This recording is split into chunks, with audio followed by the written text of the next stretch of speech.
This one features a man named Christopher Knight, who was you described as the last living hermit. He lived completely alone in the woods of central Maine for 27 years. He stole for food and reading material.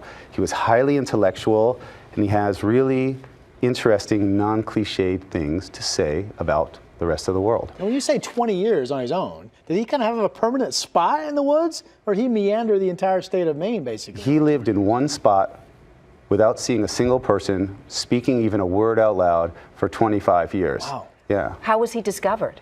He was discovered breaking into a summer camp stealing cheese and hamburger meat by a police officer that was like obsessed with trying to catch this guy. He had become like a legend in central Maine. Because he'd committed so many burglaries in order to sustain his life? Right, he only broke into cabins, and he had this like code of behavior. He never broke a window or a door. He was like a Houdini-esque ability to pick locks, and he always locked the door behind him when he left because, you know, there's burglars out there. Well, I do appreciate that. Yes. Well, I'd asked you if there was a mental illness component to this, and your response was? Yeah, I mean, psychologists examined his case, and no one could come up with a label for him. In fact, the guy was practically a genius. You know, he had a photographic memory. He knew everything from theoretical physics to how to fix electrical, and he's probably too smart for the rest of the world. He held a job before he entered this part of his life? Was he in society for a while, I guess is my question? He left the world at age 20, not long after high school, and never got advice from another elder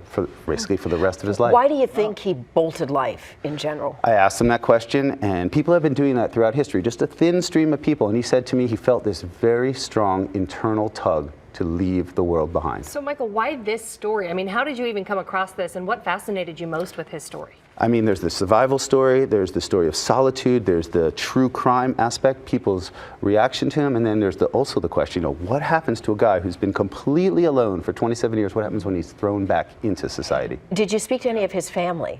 His family is extremely private. I did not. I spoke to many friends of the family, people that knew him in high school. Everyone said he was extremely bright.